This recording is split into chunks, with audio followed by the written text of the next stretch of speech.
Assalamualaikum warahmatullahi wabarakatuh. Kembali lagi dengan saya. Mudah-mudahan kalian semua dalam keadaan sehat selalu tanpa kurang suatu apapun. Oke, kali ini kita akan belajar sama-sama mengenai teknik pemeriksaan radiografi dental. Untuk materi pembelajaran hari ini, kita akan belajar sama-sama mengenai anatomi dental, bagian dari dental, fisiologi dental, patologi dental, nomenklatur penulisan dental, dan yang terakhir mengenai teknik radiografi dental. Oke, kita masuk materi yang pertama mengenai anatomi dental atau gigi. Gigi manusia menjadi dua kelompok, yaitu gigi sulung atau gigi susu dan gigi tetap. Di mana untuk anatomi gigi adalah ilmu yang mempelajari mengenai susunan atau struktur dan bentuk gigi, hubungan antar gigi yang satu dengan yang lain, dan hubungan antar gigi dengan jaringan sekitarnya. Di mana untuk gigi sulung atau gigi anak merupakan gigi pertama yang dimiliki oleh manusia. Terdapat 20 gigi, yaitu 10 pasang rahang atas dan 10 pasang 10 rahang bawah. Kemudian untuk polanya yaitu 2 buah gigi incisivus, 1 caninus, dan 2 gigi molar. Dapat dilihat di sini untuk kuadran dari gigi sulung atau gigi susu. 2 incisivus, 1 caninus, dan 2 molar. Kemudian ada gigi tetap, gigi dewasa, yaitu bedanya di sini adalah adanya pergantian molar 1 mengalami pergantian persis di belakang M2 atau 5, yaitu pada usia kurang lebih 6 tahun. Kemudian terdapat 32 gigi, ini 16 untuk rahang atas dan 16 untuk rahang bawah, di mana untuk susunannya 2 gigi incisivus, 1 caninus, 2 premolar, dan 3 molar. 4 kuadran dari gigi tetap. Ini merupakan anatomi dari gigi dewasa.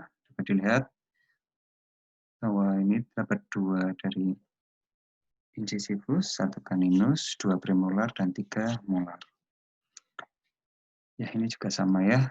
Intinya 2 premolar untuk tiap-tiap kuadran, 1 caninus, 2 incisivus, 1 caninus, 2 premolar, dan 3 molar. Ini merupakan bagian-bagian dari gigi. Ya, dapat dilihat ini crown, neck, dan kemudian ada enamel, dentis, spot cavity, gingiva, root canal. Di sini ada bone, cement, dan nerve, and blood vessel. Di mana untuk bagian dental yang pertama ada mahkota gigi, di mana ini dalam ruang mulut dan terlihat dari luar. Kemudian ada akar gigi yang tertanam di dalam rahang. Kemudian ada leher gigi atau perbatasan antara mahkota dan akar gigi, atau perbatasan antara email dan cementum. Kemudian ada email, di sini merupakan bagian terluar yang membungkus mahkota gigi. Kemudian berasal dari jaringan ektoderm, jaringan gigi yang keras, paling kuat dan tidak peka terhadap rasa sakit. Kemudian ada dentin, di mana jaringan keras yang berada di bawah email dan semen. Kemudian ada pulpa, bagian yang terdiri dari ruang pulpa, saluran pulpa, dan foramen apikal. Ada sulcus, perlengkapan gingivial dengan gingi membentuk cekungan. Kemudian ada gingival, yaitu penyangga gigi yang merupakan jaringan mukosa yang meliputi prosesus alveolaris dan sebagian dari gigi. Kemudian ada prosesus alveolaris, tempat tertanamnya gigi dan akar gigi. Kemudian ada foramen apicalis atau lubang pada akar gigi, tempat masuknya pembuluh darah dan saraf dan limfe ke dalam vulva. Kemudian ada periodontium, serat-serat periodontal, yaitu jaringan pengikat gigi dalam alveolus. Ada semen, jaringan keras pada gigi yang meliputi akar gigi. Baik, lanjut kita ke fisiologi dari dental, di mana untuk gigi atau dental sesuai dengan bentuknya memiliki fungsi, yaitu sebagai pemotong atau memperkecil bahan makanan pada waktu pengenyahan, mempertahankan jaringan penyangga supaya tetap dalam kondisi yang baik dan terikat dengan erat dalam lengkung gigi, serta membantu dalam perkembangan dan perlindungan dari jaringan-jaringan yang menyangganya. Kemudian sebagai produksi dan tempat mempertahankan suara dan bunyi. Sebagai estetika dan yang terakhir untuk melindungi jaringan penahan. Kemudian untuk patologi dental, yang pertama ada infaksi atau erupsinya struktur keras yang di sekelilingnya atau terbenam dalam tulang seluruhnya, di mana infaksi salah satu bentuk dari retensi. Untuk infaksi sendiri, gigi molar 3 merupakan gigi yang paling sering mengalami retensi karena perkembangannya lambat. Kemudian ada namanya abses atau radang dalam rongga tubuh, di mana untuk di dalam rongga mulut dari perjalanan infeksi gigi adanya abses odontogen. Kemudian ada karies gigi, di mana di sini merupakan proses demineralisasi yang disebabkan oleh interaksi antara mikroorganisme, ludah, dan bagian-bagian yang berasal dari makanan dan mel. Kemudian ada gingivitis atau peradangan di periodontium yang terbatas pada gingival. Kemudian ada periodontitis, peradangan di dalam periodontium, di mana sudah ada bagian-bagian hubungan serabut antara elemen gigi dan jaringan di sekelilingnya menghilang, dan pada stadium lanjut tulang alveolar juga menghilang. Kemudian ada namanya penyakit atrofi atau degenerasi, di mana atrofi adalah kemunduran, berbeda dengan radang ya. Kalau atrofi disebabkan karena kurangnya makanan melalui darah yang datang ke jaringan tersebut. Kemudian ada namanya kerusakan gigi lainnya, yaitu atrisi, abrasi, dan erosi. Atrisi karena faktor fusi fisiologis, abrasi faktor mekanis, dan erosi karena faktor kimia. Kemudian kita masuk ke nomenklatur cara penulisan dental, di mana di sini kalian perlu tahu di dalam rongga mulut gigi dibagi menjadi 4 bagian oleh garis median dan horizontal, di mana garis median garis yang memisahkan rahang kiri dan rahang kanan. Ini garis median membagi rahang kiri dan rahang kanan, kemudian garis horizontal membagi rahang atas dan rahang bawah. Kemudian untuk nomenklaturnya ada cara-caranya, di mana terdapat 8 cara. Zsigmondy, Palmers, Amerika, Applegate, Adrup, G.P. Denton, sistem 2 angka dari International Dental Federation, dan cara Utrecht atau Belanda. Oke, kita masuk ke cara yang pertama, yaitu cara Zsigmondy. Ini cara yang paling umum dipakai di Indonesia, di mana dapat dilihat untuk gigi tetap susunannya seperti ini, menggunakan angka untuk tiap kuadran, di mana untuk contohnya ketika kita menyebutkan premolar 2 kiri bawah dituliskan seperti ini ya. Di sini premolar dari kiri bawah. Kalau ini sebelah kiri, sebelah kanan. Kemudian caninus kiri atas di sini. Kemudian untuk gigi sulung juga sama, sistemnya hanya di sini menggunakan Romawi. Contohnya molar 1 kiri atas seperti ini. Ya. Karena untuk gigi sulung hanya 5 untuk tiap kuadran, makanya tidak banyak seperti untuk gigi yang tetap. Kemudian untuk cara Palmers, ini cara yang paling mudah dan universal. Ini hampir sama dengan yang cara Zsigmondy. Ya. Dimana untuk P2 premolar kedua atas kanan dituliskan seperti ini. Jadi letaknya di sini ya, untuk premolar kanan atas. Kemudian untuk gigi sulung, bedanya hanya di penulisan, ini menggunakan abjad A, B, C, D, E. Contohnya untuk caninus bawah kanan dituliskan seperti ini. Jadi jangan salah kuadrannya di mana dan letak dari gigi apa. Kemudian ini cara Amerika, di mana menghitung dari atas kiri ke kanan ke bawah dan ke bawah kanan lalu ke bawah kiri. Jadi urutan ya dari 1 sampai 32 untuk gigi tetap. Contoh untuk P2 atas kanan dituliskan 13, letaknya di sini. Kemudian untuk gigi sulung sama seperti yang gigi tetap, hanya saja menggunakan Romawi. Contohnya di caninus bawah kanan. Dituliskan untuk Romawi di Romawi ke-13 ya. Kemudian cara Applegate. Nah, ini kebalikan dari Amerika ya. Kalau yang Amerika dari atas kiri, kalau ini dari atas kanan. Tuliskan semisal P2 atas kanan 4, I1 bawah kiri 24, atau incisifus 1. Kemudian untuk gigi sulung juga sama, hanya dia menggunakan Romawi. Kemudian ada cara haderuk, di sini menggunakan tanda plus minus untuk tiap kuadran, di mana untuk kuadran ini kanan atas plus, kuadran kiri atas plus, sedangkan yang di bawah minus. Gigi tetap seperti ini. Semisal premolar 2 atas kanan dituliskan 5 di sini ya. 5 plus, kemudian incisifus 1 bawah kiri minus 1 di sini. Kemudian gigi sulung juga sama, hanya depannya ada 0, dia memakai angka 0, seperti itu. Kemudian untuk cara haderuk ada sistem Skandinavian, tapi tidak banyak digunakan, di mana untuk plus gigi atas, minus untuk gigi bawah. Di mana untuk contohnya premolar 2 atas kanan dituliskan plus 5. Incisifus kedua bawah kiri dituliskan minus 2. Kemudian ada cara GB Denton.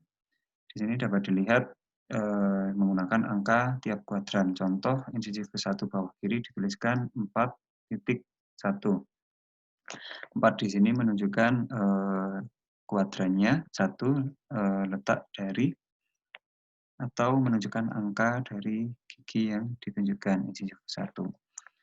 Gigi sulung juga sama, hanya bedanya dia menggunakan abjad ABCD. Kemudian ada namanya sistem 2 angka dari International Dental Federasi. Di sini menggunakan angka, ya. Contohnya P2 atas kanan dituliskan 1,5 tanpa menggunakan titik ya, beda sama yang tadi. Kemudian gigi sulung juga sama, akan tetapi untuk gigi sulung lanjutan dari angka pada gigi tetap. Kemudian yang terakhir ada cara Utrecht atau Belanda. Di sini dituliskan tanda-tanda S superior, inferior, di dextra, S sinistra. Untuk gigi tetap dituliskan dengan huruf besar.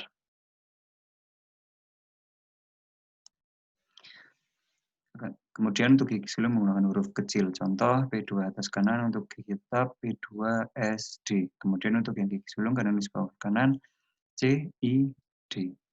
Seperti itu.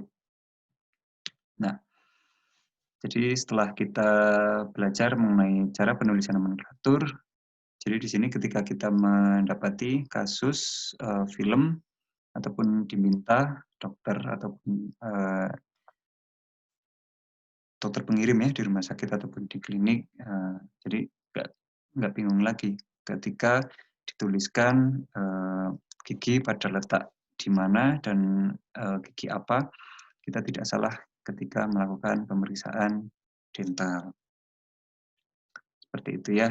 Dan ini juga perlu ketika melakukan pemeriksaan dental harus marker itu tadi, tergantung dari nomenklatur yang dipakai. Jadi apapun nomenklatur yang digunakan, kita sudah paham dan tidak menimbulkan kesalahan ketika melakukan pemeriksaan dental. Oke, lanjut kita masuk ke materi mengenai teknik pemeriksaan radiografi dental. Di sini lumayan ya untuk skema dari macam-macam teknik pemeriksaannya. Di mana untuk teknik radiografi dental terdapat 2 macam, yaitu secara intraoral dan ekstraoral. Untuk intraoral dibagi menjadi 3, periapikal, between, dan oklusal. Untuk periapikal dibagi menjadi 2, bisecting angle dan paralink teknik. Kemudian untuk yang oklusal dibagi menjadi 2, maksilari oklusal dan mandibular oklusal. Untuk maksilari menjadi 3, yaitu standar maksilari oklusal, oblik posterior oklusal, dan vertex oklusal. Kemudian yang mandibular menjadi 2, yaitu anterior oklusal dan true oklusal mandibula. Kemudian untuk ekstraoral dibagi menjadi 2 macam, yaitu panoramik dan cepalometri. Perlu diingat untuk teknik radiografi dental yang sering digunakan di dalam rumah sakit ataupun di klinik pelayanan radiologi menggunakan yang namanya bisecting angle teknik. Oke, nanti kita belajar pelan-pelan. Oke, kita masuk untuk yang teknik reduktif dental. Di sini persiapan pasiennya, keterangan kepada pasien tentang tata cara kerja pada waktu pemeriksaan. Kemudian pakaikan apron pada pasien sebagai perisai terhadap bahaya radiasi. Kemudian pasien dianjurkan untuk menanggalkan segala aksesoris yang mengganggu terhadap pelaksanaan pemeriksaan sehingga tidak menimbulkan adanya artefak. Ya, kita masuk ke yang pertama yaitu intraoral, di mana di sini memberi gambaran kondisi gigi dan jaringan sekitar secara detail. Kemudian gambaran reduktif intraoral diperoleh dengan cara menempelkan film ke dalam rongga mulut pasien dan kemudian dilakukan penyinaran. Intraoral di sini terbagi menjadi 3, periapikal, between, dan occlusal. Tetapi yang sering digunakan periapikal dan between. Yang sering sekali digunakan dari kedua ini yaitu periapikal yang menggunakan angle. Oke, yang pertama periapikal radiografi merupakan jenis radiografi intraoral yang bertujuan untuk melihat keseluruhan mahkota dan akar gigi, tulang alveolar, dan jaringan di sekitarnya. Kita masuk yang pertama untuk periapikal radiografi. Yang pertama bisecting angle technique. Nah, ini yang tadi saya sebut sering digunakan di rumah sakit. Di mana di sini digunakan untuk kasus-kasus kelainan anatomi seperti torus, palatinus besar, palatum sempit, dasar mulut dangkal, dan lain-lain sampai keadaan pasien anak yang kurang kooperatif. Kemudian film diletakkan ke dalam rongga mulut dan diberikan blok gigitan untuk menahan film. Keuntungan dari teknik ini yaitu dapat digunakan tanpa film holder dan cukup nyaman bagi pasien. Tapi kerugiannya distorsi mudah terjadi dan masalah angulasi. Seperti ini ya tekniknya, ini gambarannya.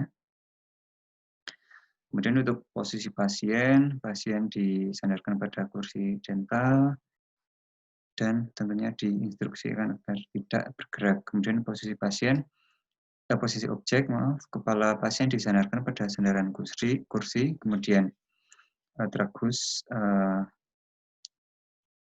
tonjolan cartilago di sebelah anterior lubang telinga luar. Kemudian pemeriksaan gigi atas, posisikan garis imajiner ala nasi ke tragus tegak lurus terhadap bidang vertikal. Kemudian letakkan film dalam mulut pada regio yang akan dibuat radiograf. Ajarkan pasien agar tetap tenang dan memegang film. Ya, seperti ini ya untuk teknik dari bisecting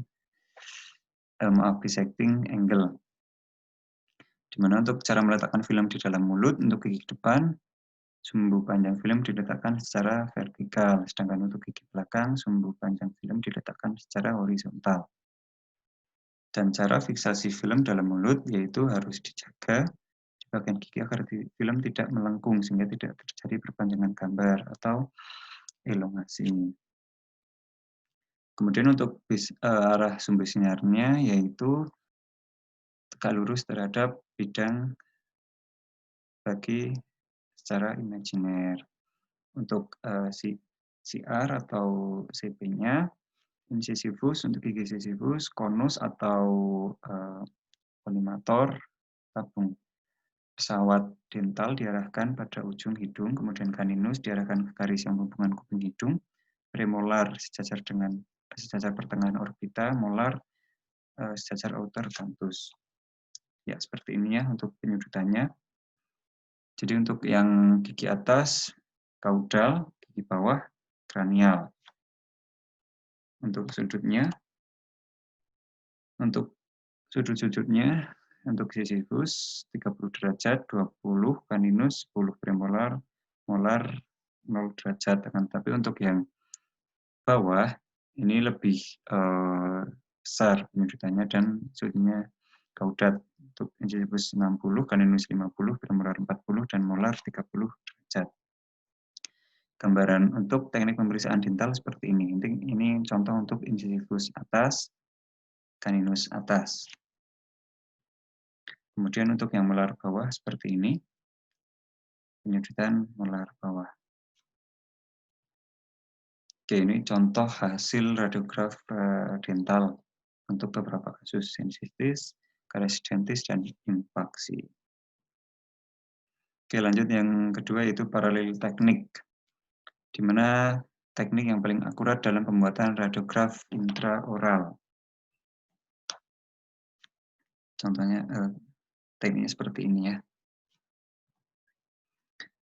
Untuk teknik paralel periapical radiograf, film diletakkan pada bagian palatinal atau lingual gigi yang akan difoto, di mana di sini menggunakan film holder dan central ray-nya tegak lurus terhadap aksis gigi dan film. Di mana di sini lebih baik dibandingkan bisecting angle karena meminimalkan adanya elongasi atau pemanjangan dari gigi yang akan diradiografkan seperti ini ya. Karena menggunakan holder, jadi dia lebih baik dari segi hasil. Lanjut ke teknik bitwing radiografi. Untuk tekniknya seperti ini, ya. Dapat dilihat bahwa film diletakkan dengan pegangan khusus dan pasien diatur sedemikian rupa seperti ini ya. Di mana pasien diinstruksikan untuk menggigit ringan sayap-sayap dari film. Hasilnya nampak gigi rahang atas dan rahang bawah dalam keadaan hampir oklusi seperti ini. Kemudian kita masuk ke oklusal radiografi. Untuk yang pertama, maxillary occlusal radiograph, yaitu standar maxillary occlusal radiograph. Tekniknya seperti ini, konus dari atas sebesar 65 derajat. Dan gambar yang dihasilkan seperti ini. Untuk CP-nya dari atas menuju ke tengah-tengah dari hidung. Teknik ini ditujukan agar menghindari tumpukan gambar dari tulang frontal. Yang kedua, maxillary occlusal radiograph oblique posterior occlusal. Beda sama tadi ya, kalau dari atas ini, kalau yang ini oblique dari samping. Di mana untuk arah dari tubnya berada pada daerah gigi yang akan difoto. Untuk hasil memperlihatkan struktur dan beberapa keadaan patologis yang berasal dari maksila, akar gigi, dan yang terletak di dalam gingival. Kemudian vertex occlusal radiografi. Di sini dari atas ya, atas belakang. Di mana tubnya dari atap kepala ke bagian depan, menembus dari tulang frontal. Untuk menentukan letak gigi impaksi pada hubungan buku palatinal dalam lengkung gigi. Jadi seperti ini hasil yang didapat. Kemudian kalau tadi maksila, sekarang ke mandibula occlusal radiograph. Untuk yang pertama anterior occlusal, dapat dilihat penyudutannya seperti ini, arah dari konus dari bawah, pasien tetap gigit dari film, tujuannya untuk melihat gigi region anterior, hasilnya seperti ini. Kemudian ada true occlusal mandibular, ini seperti ini, cenderung dari bawah, lebih ke seperti submento vertex ya, dari submento ke vertex.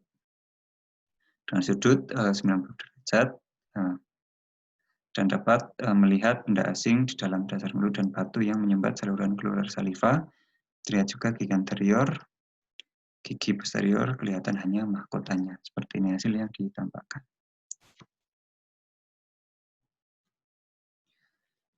Oke, kalau tadi kita udah belajar ke intraoral radiograph, kita masuk ke ekstraoral. Ekstraoralnya itu apa sih bedanya? Kalau ekstraoral di sini menghasilkan gigi-gigi, tetapi fokusnya terletak pada rahang dan tengkorak. Kalau yang tadi intraoral kita dalam rongga mulut, gigi, kalau di sini rahang dan tengkorak fokusnya ya. Akan tetapi ekstraoral tidak memberikan detail yang baik seperti radiograf intraoral karena tidak digunakan untuk mendeteksi masalah gigi secara individual. Radiograf ekstraoral digunakan untuk melihat gigi yang impaksi, memantau pertumbuhan dan perkembangan rahang, hubungannya dengan gigi, serta mengidentifikasi masalah antar gigi, rahang, dan sendi, temporomandibular, atau tulang wajah yang lain. Di mana radiograf ekstraoral sering digunakan adalah panoramik. Panoramik di sini menampilkan seluruh mulut termasuk gigi pada rahang atas dan rahang bawah dalam satu film. Digunakan untuk melihat infaksi, gigi bercampur, dan mendiagnosa adanya tumor. Akan tetapi juga ada teknik yang lain, yaitu menggunakan cephalometrik atau untuk perawatan ortodontik, di mana menunjukkan seluruh isi kepala, gambaran gigi, dan kaitannya dengan rahang dan profil individu. Oke, kita masuk yang pertama, extraoral radiograph yang menggunakan panoramik. Tekniknya seperti ini, pesawatnya juga seperti ini, pasien bisa duduk ataupun berdiri. Di mana pesawat dental X-ray dapat sekaligus membuat foto dari sisi seluruh gigi rahang atas maupun rahang bawah. Biasanya dikombinasikan dengan cephalometri. Alat ini membuat seluruh gambar gigi pasien dengan teknik tabung bergerak bersama film sewaktu dilakukan expose, tetapi ada pula hanya film bergerak sedangkan tabungnya tetap di tempat. Alat ini digunakan oleh motor penggerak setelah expose berlangsung. Dimana untuk film panoramik berukuran 15 x 30 cm dikemas dalam kantong khusus. Untuk faktor eksposinya 8 mA, 12 mA. Maaf, untuk pesawat panoramik berkapasitas antara lain 8 mA, 12, 15 dengan tegangan 40 sampai 100 kV. Untuk waktu eksposinya 15 sampai 20 detik. Hasilnya seperti ini ya. Jadi lebih kelihatan menyeluruh tulang gigi yang ada pada rahang atas maupun rahang bawah. Kemudian yang terakhir yaitu cephalometri. Jadi seperti ini gambarnya, hampir sama kayak lateral dari tulang kranium. Di mana di sini untuk pemeriksaan ortodonti. Ya. Radiografi ini dipasang pada dinding kamar periksa dan ada yang sudah terpasang pada alat secara keseluruhan tidak pasang di dinding. Kemudian untuk tekniknya, kepala difiksasi pada kedua daerah telinga. Dan juga untuk posisi hidung, menunjukkan posisi kepala pasien yang tepat terhadap kaset tergantung di belakang dari kepala pasien. Demikian pemeriksaan atau pembuatan foto radiograf dapat dilakukan tanpa objek bergerak pada waktu expose dilakukan. Di mana untuk alat X-ray ini digunakan untuk pembuatan radiograf berkapasitas 150 mA dan 125 kV. Jadi di sini bisa